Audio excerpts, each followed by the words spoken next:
Hello, welcome to another World of UX podcast. This is your host, Dr. Darren Hood.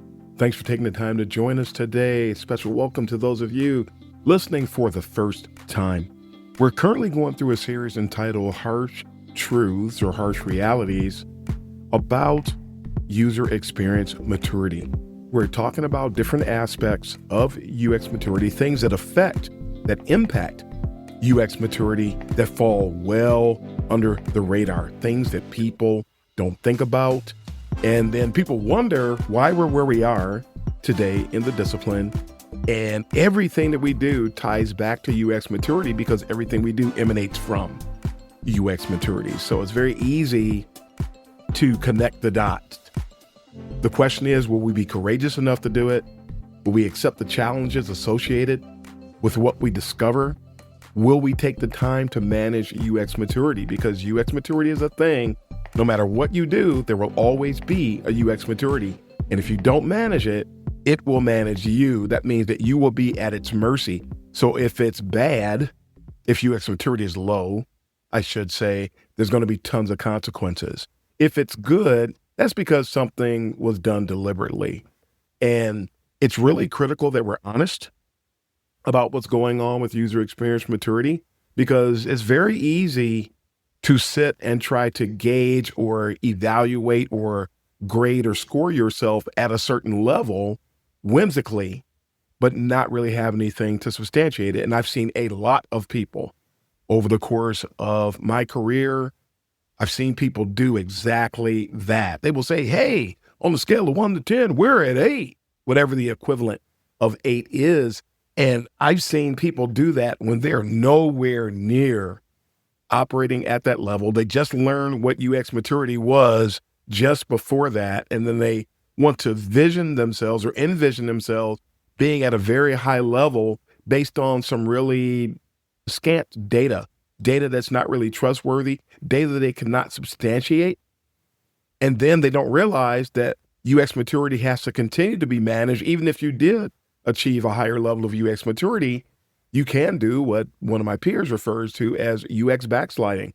I have seen and know about organizations that functioned at the top of the UX food chain, so to speak. They were UX heaven. They were dynamite. And because they did not pay attention to what was going on, because they took high UX maturity for granted, and then they started making decisions, that's what we're talking about in this series.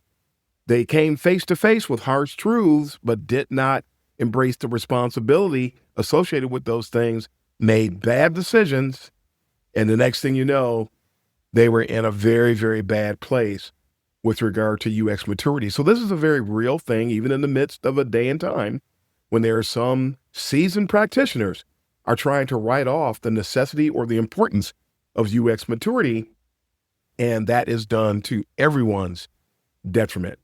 UX maturity is real. I'm going to talk about 5 aspects of UX maturity tonight, and these are being done by way of recap. We're not going to go forward tonight. If anything, we're going to touch on some things that we didn't cover over the past 10 episodes or so, but I'm going to call out and recap 5 things that we've talked about over the last several episodes, approximately 10.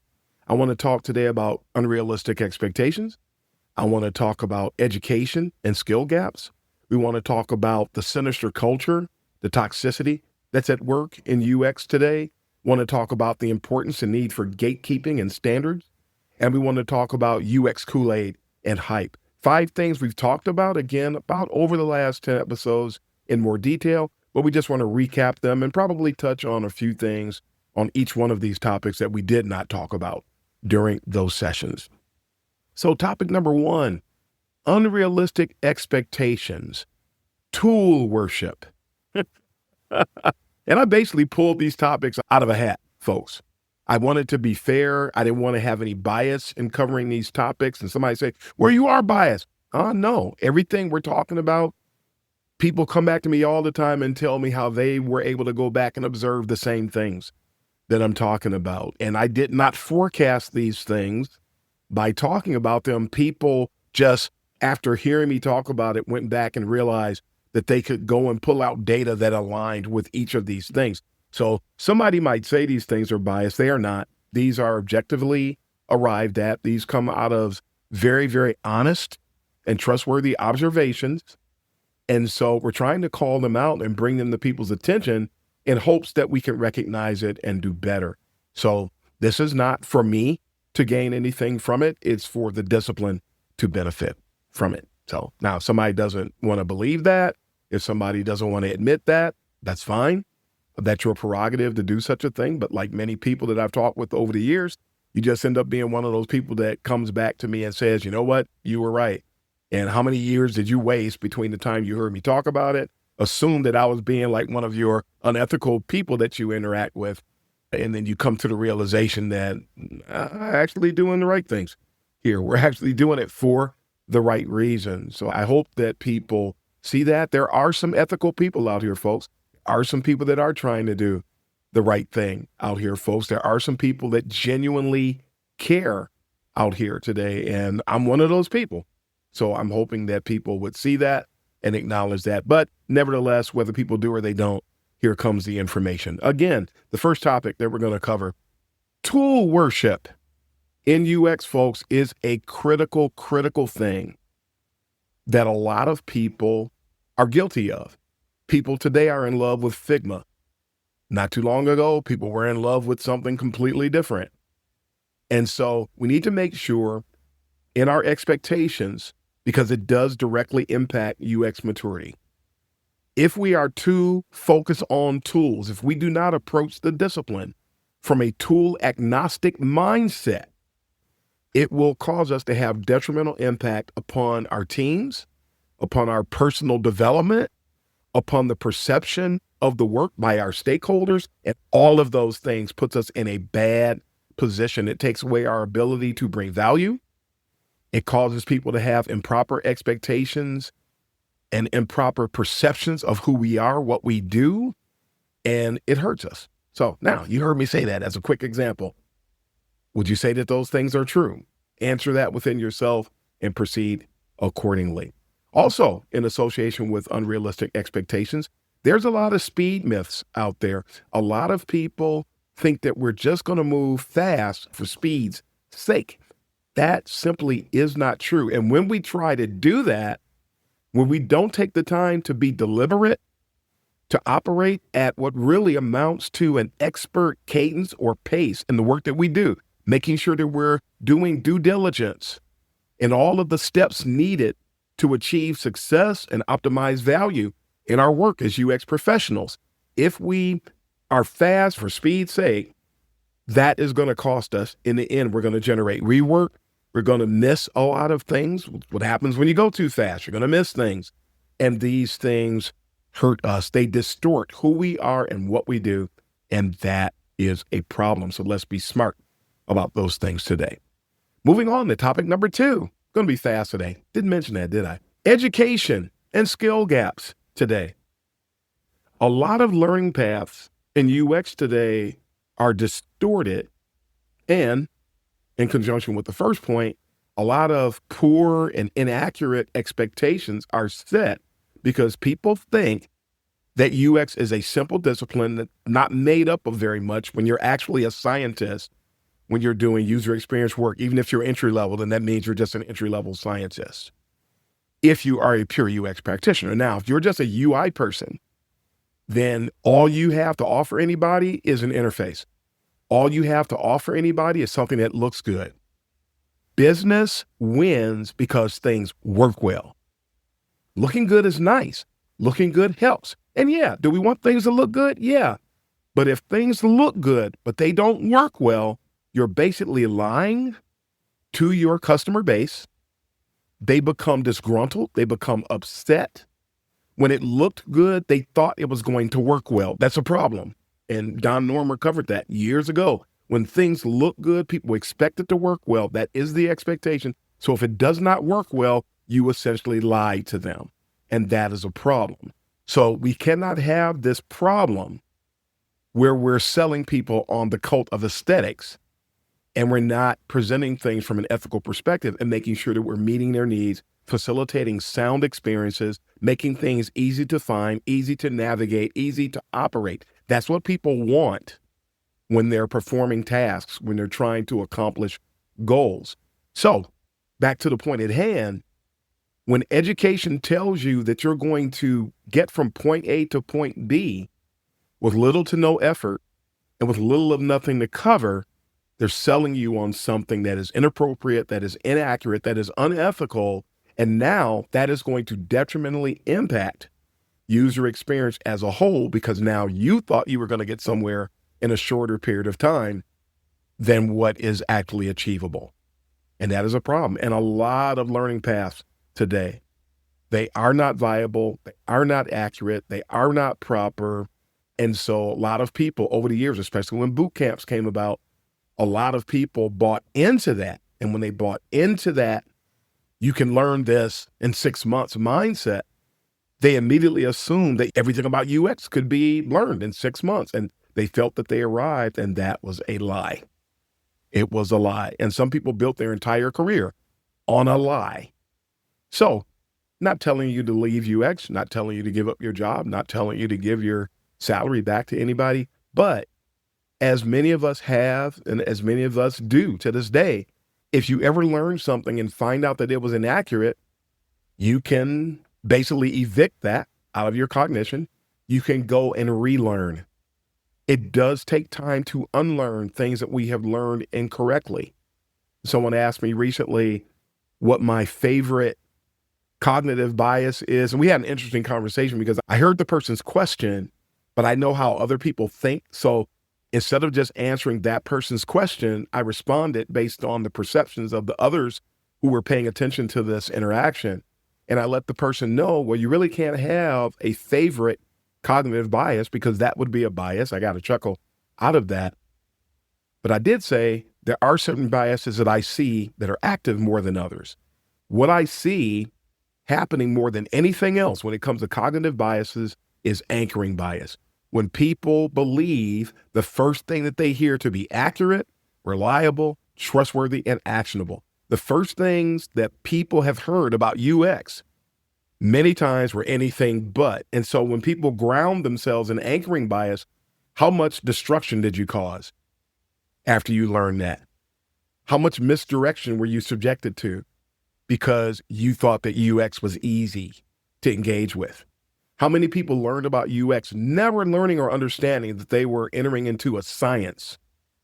And not only a science, but an infinite science, not a finite science, an infinite science that changes on a whim, if you will, not to be whimsical, but all you have to do is change a form factor. All you have to do is change customer needs, and customer needs do change on a regular basis. And the thing that goes beyond expectations today becomes an expectation tomorrow. And now you have a new set of things that move the needle when it comes to expectations. And so that requires us to be ready to pivot at almost any given time. When the iPhone came into play, I was a UX professional at that time. We weren't calling it UX at the time. We didn't start calling it UX for another couple years or so after that. But beside the point, when the iPhone came on the scene, we had to pivot. If we were a strict finite science, we would not have been able to do that. When tablets came along, if we functioned based on a strict finite science, we would not have been able to pivot. Fast forward to today, AI comes on the scene. If you are grounded in UX fundamentals, all you have to do is pivot. And I don't mean to say that to oversimplify, but I am trying to get people to understand that that's where the change comes into play for us.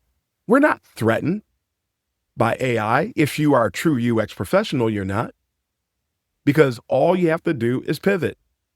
All you have to do is understand where AI fits. All you have to do is understand what you need to do to bring value. All you have to do is learn about where the work might change. Might change. I can't stress that enough because of the advent of artificial intelligence, but it does not replace you if you're a pure UX practitioner, because face it, AI is not foolproof. And I heard somebody say recently that AI doesn't really hallucinate because it gives us output based on the input. So a lot of times what appears to be hallucination all we do is turn around and tweak what we entered into AI, and we get a different result. So AI is always responding to us. So let's not blame AI for us getting something wrong or generating a wrong response. That's not really appropriate. That's not the right way to think. Let's take the responsibility, make the changes, and we move from there. So pivoting, coining a phrase again. All we need to do is pivot and do things differently. And so to learn what we should be learning is critical. If you learn the wrong thing, it's going to send you down the wrong path. And these things all have detrimental impact upon UX maturity. Topic number 3, the toxic or sinister culture that is overriding UX circles today. Ego in UX detrimentally impacts UX maturity. Misinformation, as we just mentioned, detrimentally impacts UX maturity.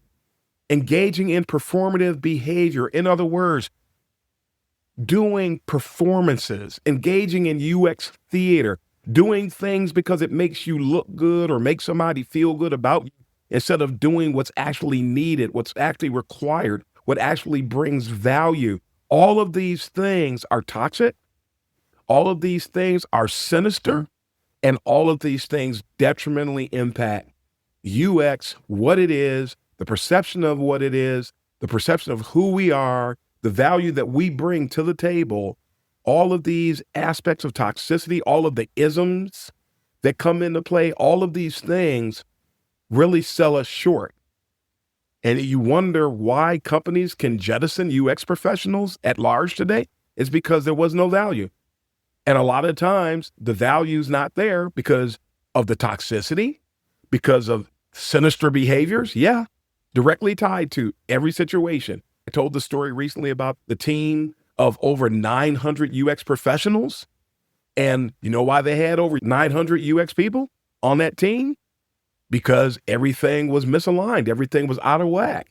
And I know that there was a lot of toxicity because I personally know about how the team was structured. I personally know about people that were working on that team. I personally know about a lot of the theater that was being presented. And eventually, these smart people in these leadership roles and these C-suite roles will see through what performance-based people are doing, and they'll start chopping heads.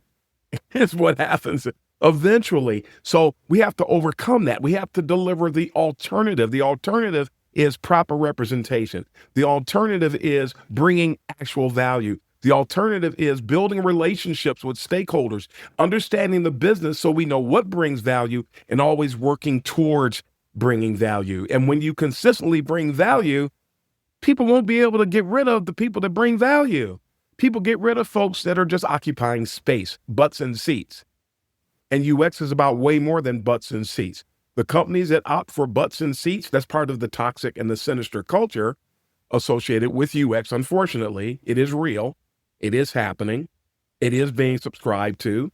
It is being planned. It is being executed. And when those things happen, they have detrimental impact on UX maturity. And then everybody who's tied to that suffers the consequences. Topic number 4, the necessity of gatekeeping and standards, directly tied into what we just talked about. I have a blog post that was published recently about UX maturity and the boy that cried wolf. We did not have an actual episode dedicated to that topic. It was a separate blog post, but it's real. You have people out there that have weaponized fear-mongering. They try to get people to be afraid about certain things, and then they try to control the trajectory of the discipline and of individuals, all so that they can benefit from it in some way, form, or fashion. Gatekeeping is one of the things that people spread fear-mongering about. They wanted people to be afraid of gatekeepers. They said, and they were telling people, especially new UXers, that gatekeepers were keeping you from getting a position. Gatekeepers are keeping you from getting ahead. Gatekeepers are keeping you from breaking into UX. And the entire time they were misdefining what gatekeeping really is. Gatekeeping is about quality advocacy. It's about the ensuring of quality, the direct opposite of what we talked about in topic number 3, the toxic and the sinister culture. So gatekeeping is about establishing standards, invoking those standards, reinforcing those standards, helping people to fulfill those standards. That's what gatekeeping is about. It's about making sure that the people coming into the discipline are qualified. Part of this happened along with the give me a chance mentality that a lot of people subscribed to. A lot of people began asking for it. People were clamoring for it. And it actually took over the discipline where people were more concerned with giving people a chance instead of understanding what give people a chance really meant. Because in yesteryear, giving people a chance, has it always been a thing? Yes, but it has been thwarted. It has become dysfunctional. It used to be that a person earned the right to be given a chance because they prepared. They became qualified. And so you had qualified people saying, give me a chance. That turned into unqualified people saying, give me a chance, when the unqualified people had no desire to become qualified.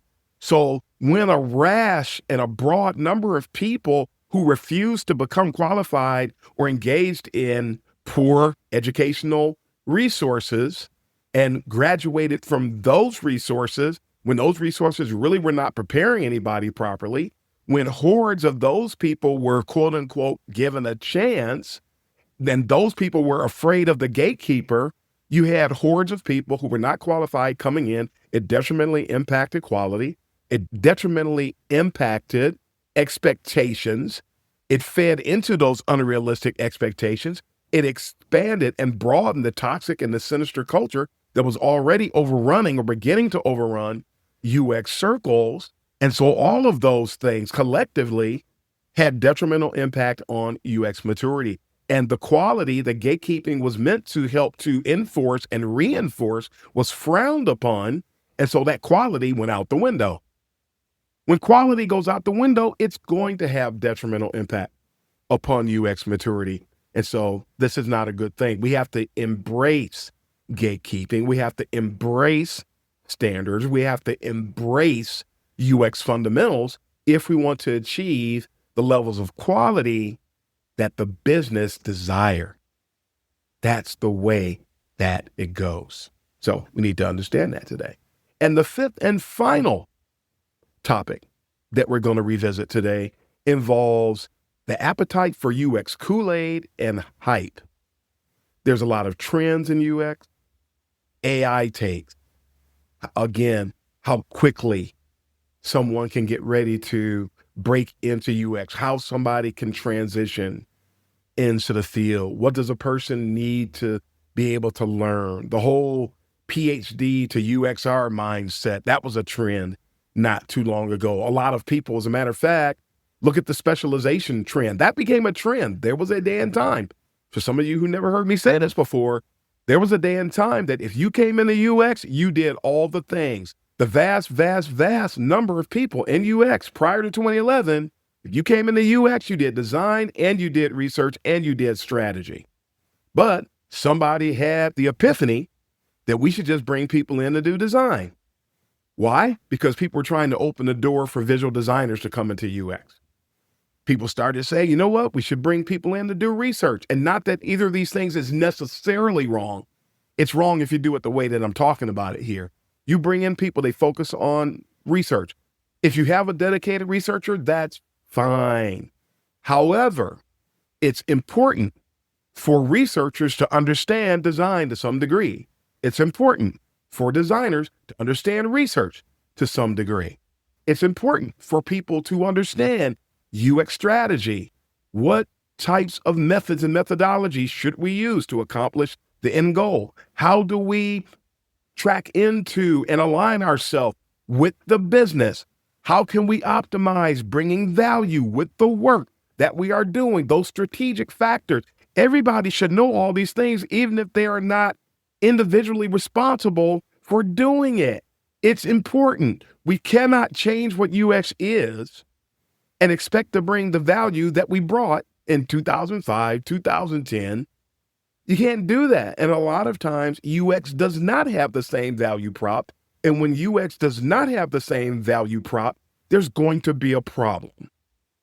We need to face the reality of that today. And when UX maturity is low, people disconnect from bringing value or being business minded so that we can bring those values. People are buying all the hype because they want a job. And you see people all the time, I want a UX job. But a lot of those same people don't have the same desire to bring UX value. They're just chasing a check because they heard how much UX people make. And for those of you who never heard me present this before, please digest this today. If we did all the things prior to 2011, and we did, and now a person only wants to do a fifth of those things, but want the same exact salary, that makes zero sense. If you're only doing a fifth of what we did back then, but you want the same salary, if not more. I know about people who get astronomical salaries and they're only doing a part of what we used to do. People who are in leadership are going to eventually find out that they are being had. If you're only doing a fraction of what we used to do, you only get a fraction of the salary. That's just a reality of it. And folks started waking up, and that's part of the reason why a lot of people on UX teams were let go, because they were not bringing value. They were only doing one thing, and a lot of times they weren't doing that one thing very well. So when that is the case, you've got a problem. All of this, I want a UX job, how do I break into UX, needs to be replaced from a priority standpoint with, I'm interested in UX, how do I do the work, and how do I do it well? How do I bring value?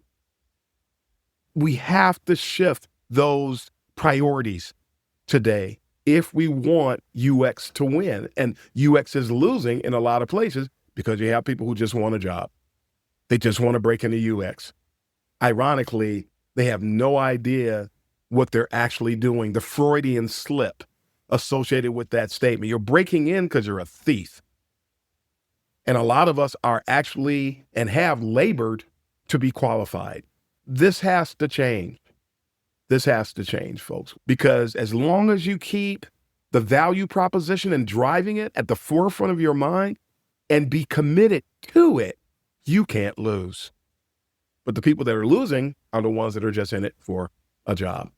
And that is a losing proposition. So these are some of the topics that we have covered in recent weeks. If you want to hear the more detailed breakdown of these topics, then I invite you, go back, check out some of the recent episodes. If you go to the recently updated and improved worldofux.com, and we have a new URL that's coming here very soon, theworldofux.com. It's easier to remember, right? Because people leave the F off and then you go to another site where somebody was squatting. So worldofux.com is going to be the new domain name here very, very soon. So go out there, go to the site. You can search for keywords that will help you define topics that I've covered on the show, making it very, very easy to dive into critical topics that you would like to get some downloads about to help you in your journey as a user experience professional. That's what we're here for, trying to help everybody out. I am not here to make a name for myself. I am here to help you be successful. That's what this show is all about. So again, we talked about unrealistic expectations tonight. We talked about education and skill gaps. We talked about toxic and sinister culture. We talked about gatekeeping and standards and need for them. We talked about appetite for UX Kool-Aid and hype, and how these 5 things detrimentally impact UX maturity. And a lot of people don't even realize that these things are tied to UX maturity, whether we like it or not, they do. And we need to do better at managing them so that we can have more success at the end of the day. So we're going to wrap up here, folks. Don't forget to like, don't forget to subscribe, don't forget to share the word. Don't forget to go out to the kaizentees.com website and check out some of our merchandise. Folks, please go out there, support the show, help us to get the word out, help others to know what's going on this show and how that we're keeping it real and trying to help people to go forward in the discipline. And we hope that you got a lot out of this episode today. Until next time, this is Darren Hood, the host of The World of UX, signing off. And until next time, happy UX here, everybody.